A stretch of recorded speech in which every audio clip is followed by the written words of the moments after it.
Salut tout le monde, bienvenue sur Finance Futée. Et aujourd'hui, on va parler investissement.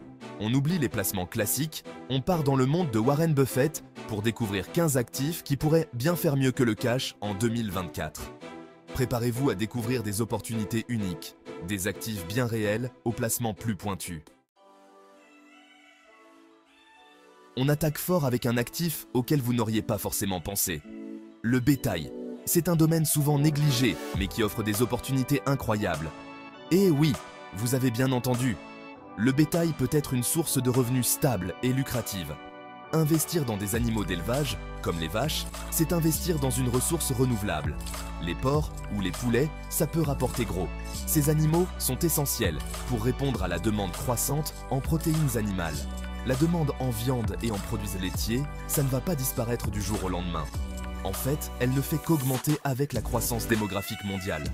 En investissant dans le bétail, vous misez sur un besoin fondamental et qui ne change pas. C'est une valeur sûre dans un monde en constante évolution.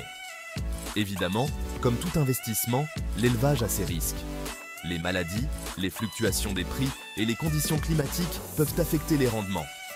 Mais avec une bonne gestion et une bonne connaissance du marché, le bétail peut être un plus intéressant dans votre portefeuille. C'est une manière de diversifier vos investissements tout en soutenant l'agriculture locale. On passe à un actif tangible et intemporel, la terre. La terre, c'est limité et sa valeur a tendance à grimper avec le temps. Elle peut vous rapporter de l'argent si vous la louez à des agriculteurs ou vous pouvez la garder au chaud et la revendre plus tard à un meilleur prix.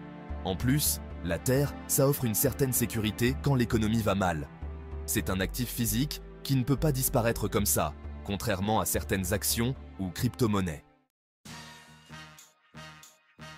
Si vous cherchez un investissement plus classique, mais qui rapporte quand même, les fonds communs de placement, c'est une bonne option. Un fonds commun de placement, c'est un peu comme une cagnotte où plusieurs investisseurs mettent leur argent pour investir dans un ensemble d'actifs, comme des actions, des obligations ou de l'immobilier. En investissant dans un fonds, vous répartissez votre risque sur plusieurs choses, ce qui réduit l'impact si un investissement se passe mal. C'est une solution pratique pour les débutants ou ceux qui n'ont pas le temps de gérer leur argent en permanence. Quand il y a de l'inflation, les matières premières, comme l'or et le pétrole, sont des valeurs refuges qui ont tendance à garder leur valeur, voire à augmenter. L'or, en particulier, c'est une valeur refuge depuis des siècles, car il est rare et précieux. On ne peut pas en imprimer comme de l'argent, ce qui le rend unique. Le pétrole, lui, c'est une ressource énergétique essentielle à l'économie mondiale, indispensable pour les transports, l'industrie et la production d'énergie. Investir dans les matières premières, ça peut se faire de différentes manières, comme acheter des actions de sociétés minières ou pétrolières, ou investir dans des ETF, Exchange Traded Funds, qui suivent les cours de ces matières premières. Les ETF permettent de diversifier son portefeuille sans avoir à acheter directement les matières premières.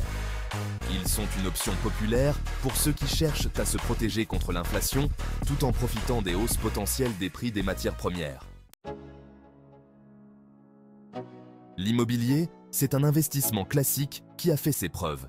Depuis des décennies, il est considéré comme une valeur sûre par de nombreux investisseurs. Que ce soit pour gagner de l'argent avec des loyers ou pour profiter de la hausse des prix à long terme, l'immobilier offre plein d'opportunités. Les revenus locatifs peuvent fournir un flux de trésorerie régulier, tandis que l'appréciation de la valeur des biens peut augmenter votre patrimoine. Contrairement aux actions ou aux obligations, qui ne sont que des bouts de papier, l'immobilier, c'est quelque chose de concret que vous possédez vraiment. Vous pouvez le voir, le toucher et même y vivre. En plus, l'immobilier a tendance à garder sa valeur, même quand il y a une crise économique. Les biens immobiliers peuvent offrir une certaine stabilité financière en période d'incertitude. En effet, les gens auront toujours besoin d'un toit, ce qui garantit une certaine demande pour les biens immobiliers. Que ce soit pour y vivre ou pour investir, l'immobilier reste une option attrayante et fiable. Pour ceux qui aiment les voitures, investir dans des voitures de collection, ça peut être une façon sympa de faire fructifier son argent tout en s'amusant. Certaines voitures classiques, rares et en super état peuvent prendre beaucoup de valeur avec les années. Par contre, il faut savoir que le marché des voitures de collection, c'est très spécifique.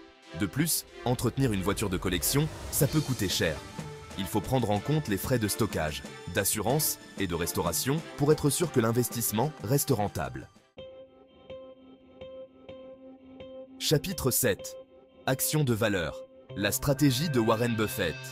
Warren Buffett, c'est un grand fan des actions de valeur, une stratégie d'investissement qui consiste à acheter des actions d'entreprises sous-estimées par le marché.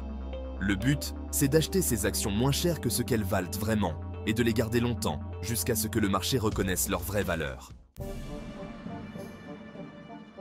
Chapitre 8. Sac à main de luxe. Un investissement étonnamment rentable.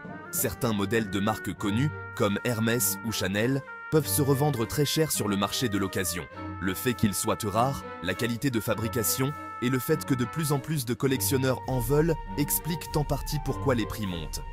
Mais comme pour les voitures de collection, il faut bien se renseigner sur les modèles, leur état et s'ils sont authentiques avant d'investir dans les sacs à main de luxe.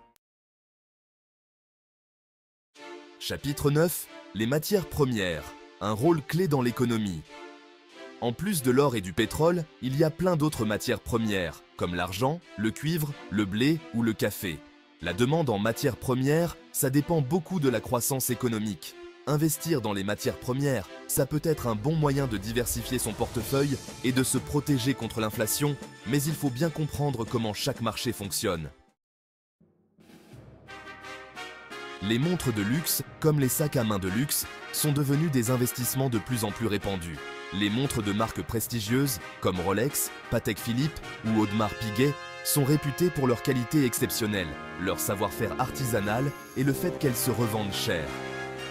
Certaines montres de collection, rares et en parfait état, peuvent atteindre des prix fous lors de ventes aux enchères. Cependant, comme pour tout investissement de niche, il est primordial de bien se renseigner sur les marques, les modèles et l'état des montres avant de se lancer. L'art, on pense souvent que c'est réservé aux riches, mais il y a des moyens d'investir dans l'art, même avec un petit budget. L'art, ça peut être beaucoup de choses, des tableaux aux sculptures, en passant par la photographie et les éditions limitées. La valeur d'une œuvre d'art, c'est subjectif et ça peut changer en fonction des modes, de la réputation de l'artiste et de la rareté de l'œuvre. Il faut vraiment aimer l'art avant d'investir, parce que c'est un marché compliqué qui demande une certaine expertise. Chapitre 13. L'argent, plus qu'un simple métal précieux. L'argent, on le voit souvent dans les bijoux, mais c'est aussi un métal industriel important, utilisé dans l'électronique, la médecine et l'énergie solaire. La demande croissante en argent pour ces industries pourrait faire monter les prix à l'avenir. Il y a plusieurs façons d'investir dans l'argent, comme acheter des lingots ou des pièces d'argent, investir dans des ETF qui suivent le cours de l'argent, ou acheter des actions de sociétés qui extraient à l'argent. Chapitre 14. L'or. La valeur refuge intemporelle. Quand l'économie va mal, en cas de crise politique ou d'inflation, les investisseurs se tournent souvent vers l'or pour protéger leur argent. Le fait qu'il soit rare, sa beauté et son rôle historique en tant que monnaie d'échange en font un actif unique et précieux. Il y a plein de façons d'investir dans l'or, comme acheter des lingots ou des pièces d'or, investir dans des ETF qui suivent le cours de l'or, ou acheter des actions de sociétés qui extraient l'or. Chapitre 15. Vous-même, le meilleur investissement. Investissez dans votre éducation, développez vos compétences, suivez vos passions et prenez soin de votre santé physique et mentale. Plus vous en saurez et plus vous aurez de compétences, plus vous aurez de la valeur sur le marché du travail et plus vous pourrez saisir des opportunités. L'investissement en vous-même, c'est un investissement à long terme qui vous rapportera toute votre vie. Outro. Investissez intelligemment pour un avenir prospère. Voilà, vous connaissez maintenant 15 actifs qui pourraient bien faire mieux que le cash en 2023, selon Warren Buffett. N'oubliez pas que la diversification, c'est la clé d'un portefeuille d'investissement solide et performant. Regardez les différentes options, évaluez vos objectifs financiers, votre tolérance au risque et choisissez les actifs qui vous correspondent le mieux. Si cette vidéo vous a plu, n'hésitez pas à liker, commenter et vous abonner à la chaîne pour plus de conseils d'investissement. À bientôt pour une prochaine vidéo.